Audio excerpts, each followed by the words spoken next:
ये तो आशा की लहर है, ये तो उम्मीद की सहर है, खुशियों की लहर है. श्रोते हो नमस्कार. आजच्या आपल्या कथामृत या कार्यक्रमात सर्व श्रोतांचं सहर्ष स्वागत. श्रोते हो, आज आपण साहित्यिका अश्विनी निवर्गी लिखित जुगलबंदी ही कथा ऐकणार आहोत.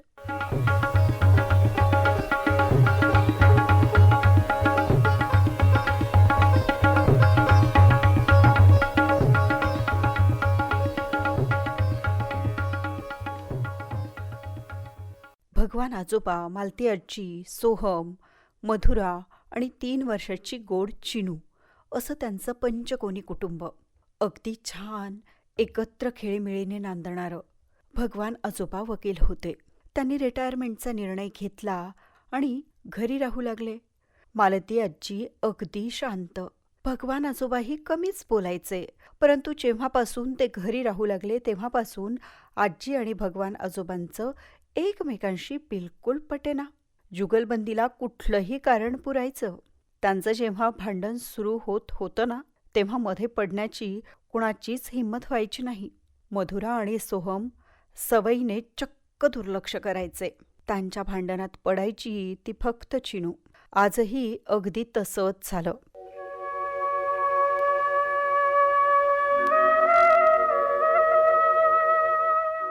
सोहम सकाळीच नाश्ता करून ऑफिसला निघून गेला. मधुराने वर्क फ्रॉम होम स्वीकारलेलं होतं, त्यामुळे घरूनच ती काम करत होती आणि स्वयंपाकघरात धाडकन डब्बा पडला. कोण आहे मध्ये? मालती आजी तिथूनच ओरडली. मी आणि आजोबा, चिनू म्हणाली. तुम्ही काय करताय? मालती आजीचा प्रश्न.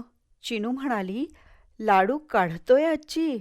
आजोबा म्हणाले, शांत बस चिनू, जास्त सांगू नकोस.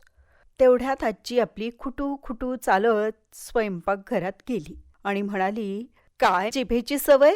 डायबिटीज आहे ना तुम्हाला? तरी बेसनाचा लाडू हवाच आहे. अगं, एकच तर खातोय, आजोबा म्हणाले. आजोबा, खोटं बोलायचं नाही हं. तुम्ही 2 लाडू खाल्ले आधी, आता 3रा घेतलाय, चिनू म्हणाली. जाऊ दे, आजोबा म्हणाले. तसं कुणाचं खाणं मोजू नये, परंतु आजोबा, खोटं बोलायचं नाही असं आम्हाला आमच्या बाईंनी शिकवलंय बरं का शाळेमध्ये. तेवढ्यात आजी खेकसली. अहो, तुम्हाला काही वाटू द्या, आधीच डायबिटीस झालेला आहे. साखर वाढली आहे ना तुमची, कशाला गोड लाडू खात आहात? अगं जाऊ दे ग. जाऊ कसं देऊ? मागच्या महिन्यात अचानक साखर वाढली, चक्कर येऊन पडलात. सोहम, माधुरीची किती धावपळ झाली. या वयात आता त्या मुलांना किती त्रास द्यायचा बरं? आपलं आपण स्वतःचं शरीर आपल्या ताब्यात ठेवायला नको का? मालती आजी तणतणतच म्हणाल्या. हे बघ, लेक्चर सुरू करू नकोस आणि माझ्याशी आर्ग्युमेंट करायचं नाही हं. अहो आजोबा, त्या केसेसमध्ये जाऊन जाऊन तुमच्या डोक्यावरचे सगळे केस गेले. पूर्ण टक्कल पडलं तुम्हाला आजोबा, चिनू हसतच म्हणाली. असू दे ग चिनू, म्हाताऱ्या वयात जातातच की सगळे केस, भगवान आजोबा म्हणाले.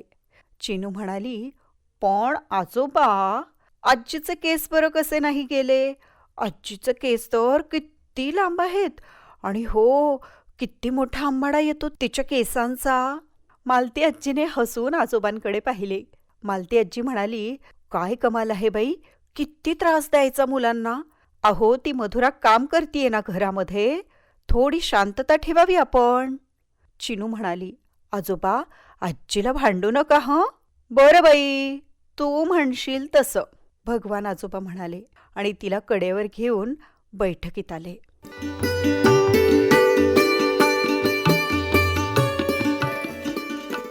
आता 1:30 वाजला होता.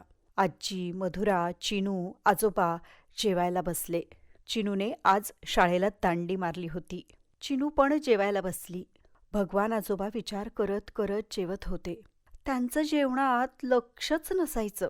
मध्येच मालती आजीने त्यांच्याकडे बघितलं आणि म्हणाली, कशाचा एवढा विचार चाललाय? अगं, एका माणसाने एका केसमध्ये जरा मदत मागितली आहे, त्याचा विचार करत होतो. तरीच तुमचं जेवणात लक्ष नाही म्हणते मी. दीड पोळी खाऊन झाली आहे, भात खा आता. इतकं कसं बाई माणसानं विचारात हरवावं? जेवणात लक्षच नसतं तुमचं. मधुरा, त्यांना थोडंसं दही वाढ बरं. दही भात पण खा हो. पोरगी रोज आठवणीने तुमच्यासाठी दही लावते. फार जीव लावते हो मधुरा आपल्याला. मधुराने त्यांना दही भात वाढला. तुझं ना मला काही कळतच नाही. आता दुपारी चष्मा कुठे ठेवला आहे ते आठवत नाही तुला, पण 20 वर्षांपूर्वी माझं तुझं कशावरून भांडण झालं हे सगळं आठवतं हं तुला? देवानं पण अजब नमुना घडवलाय. असू देत, तुम्हाला धड बनवलंय ना, तेवढं पुरे. मालती आजी हसून म्हणाल्या.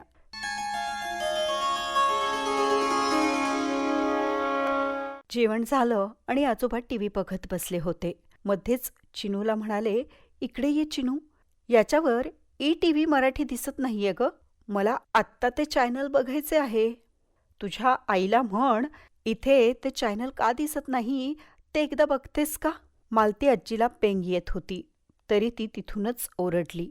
अहो, 100 चॅनल्स दिसतायत ना बाकीचे, ते बघा की. सुनबाईचं काम चालू आहे, कशाला तिला डिस्टर्ब करता? आजी म्हणाल्या. लगेचच भगवान आजोबा त्यावर उत्तरले, तुला काय करायचंय? मला तेच चॅनल बघायचं आहे. मग चिनू म्हणाली, आजोबा भांडू नका, मी लावून देते तुम्हाला. आणि तिने तो चॅनल सुरू केला. आजोबा निवांत टीव्ही बघत बसले आणि टीव्ही बघत बघत जागेवरच झोपी गेले.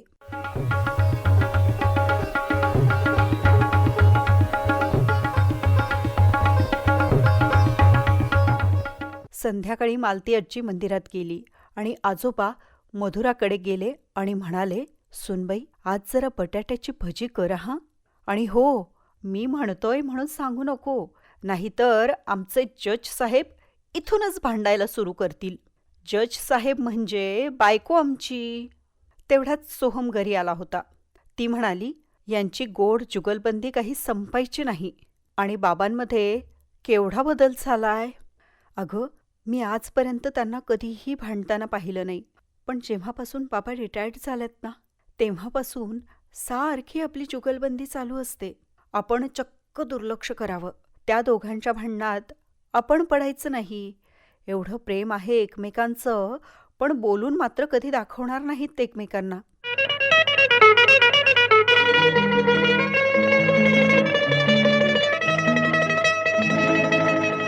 आजोबांनी आज मालती आजीसाठी गजरा आणला होता. मालती आजी खुशीतच वळली आणि म्हणाली, आज आणलाय गजरा? मी म्हातारी झाल्यावर पांढऱ्या केसांवर पांढरा गजरा. भगवान आजोबा म्हणाले, असू देत ग, छान दिसतोय. मालती आजी म्हणाली, आता या वयात सुचतंय ना तुम्हाला की आपण आपल्या अर्धांगिनीला गजरा वगैरे आणून द्यावा. आणि बघता बघता याच मुद्द्यावर पुढे त्यांची जुगलबंदी सुरू झाली आणि दोघंही त्या जुगलबंदीमध्ये अगदी हरवून गेले.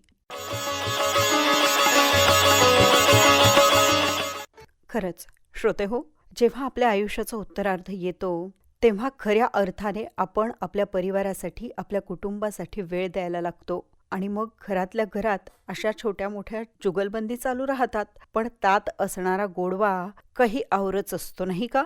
आजच्या जुगलबंदी या कथेच्या माध्यमातनं साहित्यिका अश्विनी निवर्गी यांनी अतिशय उत्तमरित्या भगवान आजोबा आणि मालती आजी यांच्या जीवन प्रवासातून आपल्या आयुष्याचा उत्तरार्ध कसं असतो याविषयी ज्ञात केलं. खरंच मनोरंजक, अर्थपूर्ण, बोधपूर्ण आणि हृदयस्पर्शी अशीच ही कथा होती. श्रोतेहो, आता वेळ झालेली आहे कार्यक्रमामधून आपणा सर्वांचा निरोप घेण्याची.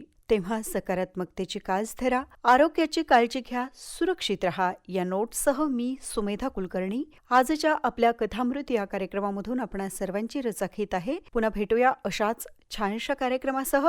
तोपर्यंत नमस्कार. ये तो आशा